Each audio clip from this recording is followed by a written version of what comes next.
السلام علیکم ورحمۃ اللہ وبرکاتہ۔ اوتھینٹیکیشن آف اسلام میں خوش آمدید۔ کیسے ہیں آپ سب؟ امید کرتی ہوں خیریت سے ہوں گے۔ حج اور عمرے کے حوالے سے میں نے اپنے چینل پر بہت ساری ویڈیوز اپلوڈ کی ہیں، جس میں احرام کی پابندیاں اور اس کے مسائل، گھر سے نکلنے سے لے کے مکہ معظمہ پہنچنے تک کے تمام اعمال اور دعائیں، عمرے کی نیت کس طرح سے کرنی ہے، اس کے بعد خانہ کعبہ پہنچ کر پہلی نظر پڑتے ہی کون سی دعائیں مانگنی چاہیے، اور طواف کا کمپلیٹ طریقہ۔ تو میری تمام ویڈیو جو میں نے حج اور عمرے کے حوالے سے آپ کے ساتھ شیئر کی تھی، اوتھینٹک انفارمیشن آپ کے ساتھ شیئر کی تھی، جو لوگوں نے بہت زیادہ پسند کی۔ میرے ایک لسنرز میں سے ایک کا میرے پاس کمنٹ آیا کہ آپ نے خانہ کعبہ پر پہلی نظر پڑنے کے بعد اور اس کے بعد طواف کا طریقہ شیئر کیا، لیکن سعی اور حلق کا طریقہ آپ نے شیئر نہیں کیا۔ وہ ویڈیو واقعی میری رہ گئی تھی شیئر کرنا، کیونکہ اس وقت حج کا سیزن چل رہا تھا اور حج کے سیزن میں حج کی ویڈیوز اپلوڈ کرنے لگ گئی تھی، جس وجہ سے سعی اور حلق کی ویڈیو جو ہے وہ رہ گئی تھی۔ تو آج میں نے سوچا کہ اسی حوالے سے میں اپنی ویڈیو اپلوڈ کرتی ہوں۔ تو عمرے میں جیسا کہ آپ سب جانتے ہیں کہ دو فرائض ہوتے ہیں، ایک احرام اور اس کی نیت، یہ عمرے کی شرط ہے یعنی کہ فرض ہے، اور طواف کعبہ یہ بھی عمرے کا خاص عمل ہے اور یہ بھی فرض ہے۔ سعی یہ بھی ضروری عمل ہے، واجب ہے۔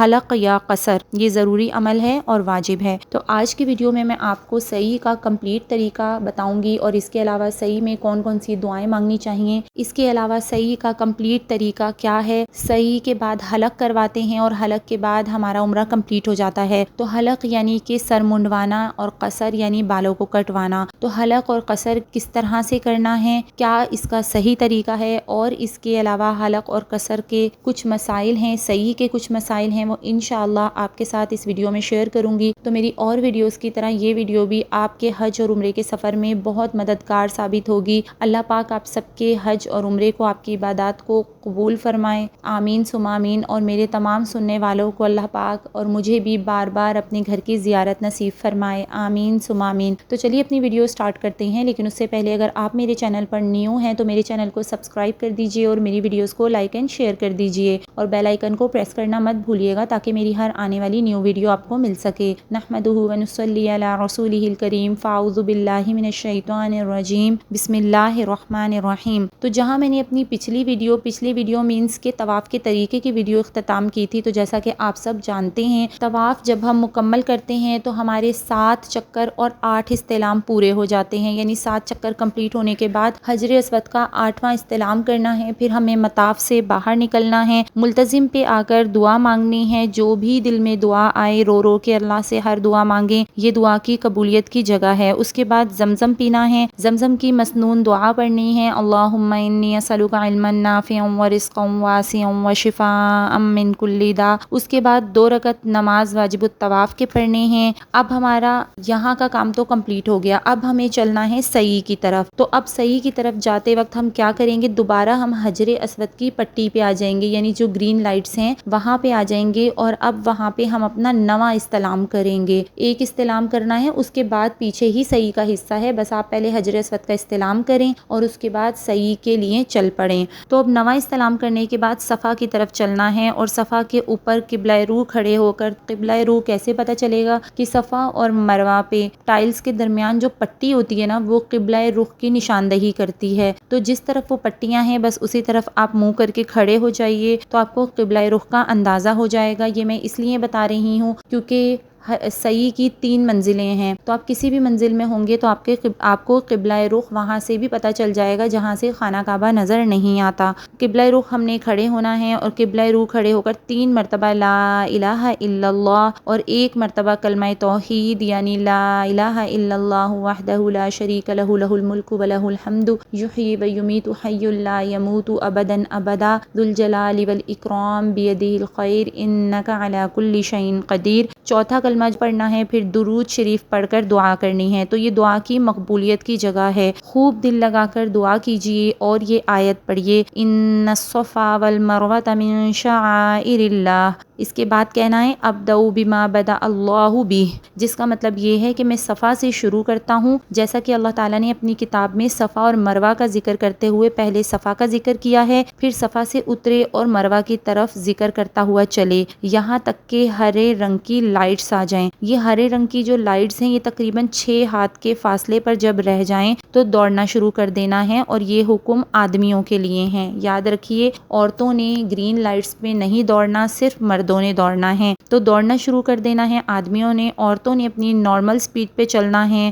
اور ہری لائٹس کے نیچے سے گزرتے ہوئے یہ دعا پڑھنی ہے اللہم اغفر ورحم وانت العز الاکرم۔ اس کے بعد اپنی رفتار سے چلتے رہیں اور جو بھی اللہ پاک کا ذکر کریں، توحید، تکبیر۔ اب توحید کیا ہے؟ چوتھا کلمہ، تکبیر اللہ اکبر، تیسرا کلمہ استغفار، درود شریف وغیرہ جو بھی کچھ یاد ہو خوب دل لگا کر اللہ کی طرف دھیان لگا کے اس کو پڑھتے رہیں۔ اسی طرح آپ مروہ پر پہنچ جائیں گے اور آپ کا ایک چکر مکمل ہو جائے گا۔ صفا کی طرح اب مروہ پر بھی کھڑے ہو کر اسی طرح دعا وغیرہ کیجئے۔ اب یہاں میں آپ کو ایک ٹپ دیتی چلوں کہ صفا اور مروہ کا کیونکہ فاصلہ بہت زیادہ ہے اور 7 چکر پورا کرنے میں ہم بہت زیادہ تھک جاتے ہیں، تو ضروری نہیں ہے کہ ہم کھڑے ہو کر ہی دعا کریں۔ تو آپ وہاں پر آرام سے سکون سے جب آپ مروہ پہ پہنچیں سکون سے آپ قبلہ رخ ہو کے بیٹھ جائیں۔ کھڑے ہو کر اگر آپ کی ہمت ہے تو آپ کھڑے ہو کے دعا کر لیں، لیکن میں ان لوگوں کے لیے کہہ رہی ہوں کیونکہ جوان ہوں تو وہ تو کھڑے ہو کر دعا کر سکتے ہیں اور مستقل اپنی سعی کو کنٹینیو کر سکتے ہیں، لیکن اگر تھوڑے ایج کے ہیں یا جو لوگ تھک جاتے ہیں تو وہ آرام سے بیٹھ کر قبلہ رخ اپنی تمام دعائیں اللہ تعالیٰ سے مانگ سکتے ہیں۔ تو اب صفا کی طرح مروہ پر بھی کھڑے ہو کر ہم نے دعا وغیرہ کرنی ہے، یہ مقام بھی دعا کی مقبولیت کا ہوتا ہے۔ اب مروہ سے پھر صفا کی طرف چلنا شروع کرنا ہے، اسی طرح 6 چکر اور کرنے ہیں، 7واں چکر ہمارا مروہ پہ آ کر ختم ہو جائے گا اور ہر چکر میں گرین لائٹس کے درمیان دوڑنا ہے۔ 7 چکر مکمل ہونے کے بعد ہماری سعی مکمل ہو جائے گی۔ اب یہاں سعی کے حوالے سے کچھ مسائل آپ کے ساتھ شیئر کر رہی ہوں کہ سعی میں کچھ لوگ یہ سمجھتے ہیں کہ لگاتار چکر کرنا ضروری ہے، جبکہ لگاتار چکر کرنا ضروری نہیں ہے۔ اگر طواف کرنے کے بعد سعی کے چکر لگاتار نہیں کر سکے تو تھوڑا ٹھہر کر آرام کر کے آپ اپنے 7 چکروں کو کمپلیٹ کر سکتے ہیں۔ یہاں تک کتابوں میں آتا ہے کہ اگر ایک چکر صبح کیا، ایک دوپہر کو، ایک شام کو، اور اس طرح بھی چکر پورے کر لیے، اگرچہ اس میں کئی دن لگ جائیں تو اس طرح بھی سعی ادا ہو جائے گی، اس سے کوئی دم لازم نہیں ہوگا، لیکن جب تک پورے چکر نہ کر لے عمرے والے کو حلق یا قصر کرنا جائز نہیں ہوگا۔ اس کے علاوہ جو بوڑھے حضرات ہیں ان کے لیے بھی یہ حکم ہے کہ سعی کے چکروں کو کمپلیٹ کرنے کے لیے لگاتار کمپلیٹ کرنا ضروری نہیں ہے، آپ ٹھہر کر بھی کر سکتے ہیں۔ اب اگر کوئی شخص بے وضو سعی کر لے تو سعی ہو جاتی ہے، یہ بات یاد رکھیے گا۔ اکثر لوگ یہ سمجھتے ہیں سعی میں وضو ٹوٹ گیا تو اب کیا ہوگا، ویسے سعی میں جگہ جگہ پانی پینے کی جگہ بنی ہوئی ہے، وہاں پہ آپ ایزیلی، بہتر تو یہی ہے کہ آپ گلاس میں پانی لے کے وہاں سے آپ ایزیلی جو ہے وہ وضو کر سکتے ہیں، لیکن اگر وضو ٹوٹ بھی جائے اور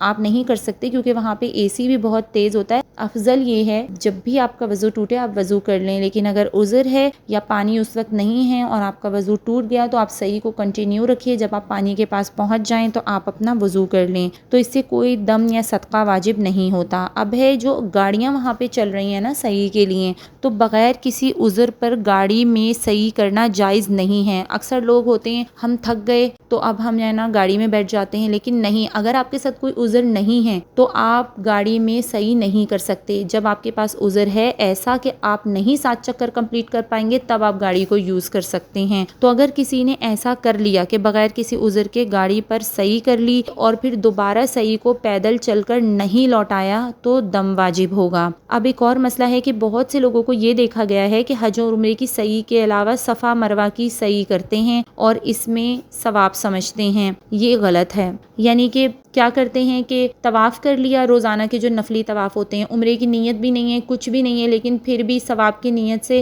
وہ صفا مروہ کی سعی کرنا شروع کر دیتے ہیں، جبکہ یہ بالکل غلط ہے۔ حج اور عمرے کی سعی کے علاوہ صفا مروہ کی سعی نہیں ہے، یہ غلط ہے، اس میں کوئی ثواب نہیں ہے اور نفلی سعی شرعاً ثابت نہیں ہے۔ جیسے کہ ہم نفلی طواف کرتے ہیں لیکن سعی نفلی کسی شرع سے ثابت نہیں ہے، تو یہ بلا فائدہ اپنی جان کو تھکانے کے برابر ہے۔ اب اگلے واجب کی طرف آتے ہیں، یعنی حلق یا قصر۔ ہم نے سعی کر لی، اب احرام سے نکلنے کے لیے ہمیں حلق یا قصر کرنا ہے۔ حلق کہتے ہیں پورا سر منڈوانے کو، سارے بال آپ اس طرح سے صاف کر دیں، اور قصر کہتے ہیں پورے سر کے بال ایک انگلی کے پورے کے بقدر کٹوانا۔ تو حلق جو ہے وہ آدمی کرواتے ہیں، عورتوں کو حلق کروانا جائز نہیں ہے۔ عورتیں جو ہیں وہ پورے سر کے بال اپنے لے کے نیچے سے ایک پور کے بقدر بال کٹوائیں گی، اس کے بعد وہ عمرے کے احرام سے باہر آئیں گی۔ اب اس کے بارے میں کچھ مسائل ہیں کہ حلق قصر سے افضل ہے، حلق کروانا جو ہے وہ افضل ہے۔ قصر بھی وہ معتبر ہے جس میں ایک پورے کے برابر بال کٹ جائیں۔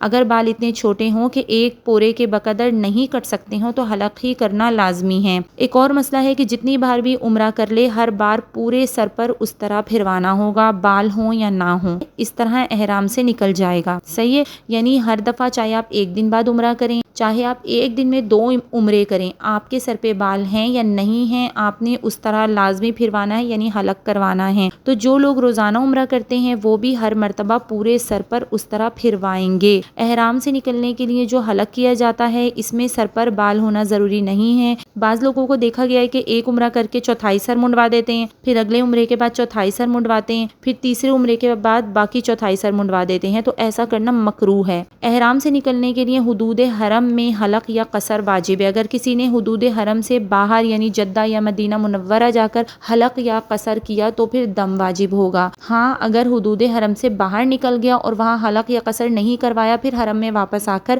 حلق یا قصر کروا لیا تو دم واجب نہیں ہے۔ ٹھیک ہے، صحیح سے فارغ ہو کر فوراً ہی حلق یا قصر کروانا بھی واجب نہیں ہے۔ کچھ لوگ سمجھتے ہیں کہ بس اب عمرہ مکمل ہو گیا، اب فٹافٹ باہر نکلو مسجد الحرم سے اور قصر کروا لو یا حلق کروا لو۔ اگر کسی وجہ سے حلق یا قصر میں کچھ دیر لگ جائے تو اس میں کچھ واجب نہیں ہوتا، البتہ جب تک حلق یا قصر نہیں کروائیں گے احرام کی جو پابندیاں ہیں وہ ہم پر برقرار رہیں گی۔ جب ہم نے حلق اور قصر کروا لیا تو ہم احرام سے باہر آ جاتے ہیں، اور اگر اسی دوران میں یعنی اگر ہم نے حلق یا قصر نہیں کروایا اور جو چیزیں احرام میں کرنا منع ہیں ان میں سے کوئی ایک کام بھی ہم نے کر لیا تو پھر اس کے لیے جزا واجب ہو جاتی ہے۔ لیکن خیر کوئی اتنا مسئلے کی بات نہیں ہے، آپ حلق یا قصر کروائیں گے اور انشاءاللہ آپ پھر عمرے کے احرام سے باہر آ جائیں گے، یعنی کہ الحمدللہ اب آپ کا عمرہ کمپلیٹ ہو جائے گا۔ حج اور عمرے کے حوالے سے میرے چینل پر اور ویڈیوز بھی موجود ہیں، جس میں ایک ویڈیو میں کمپلیٹ عمرے کا طریقہ میں نے بتایا ہے،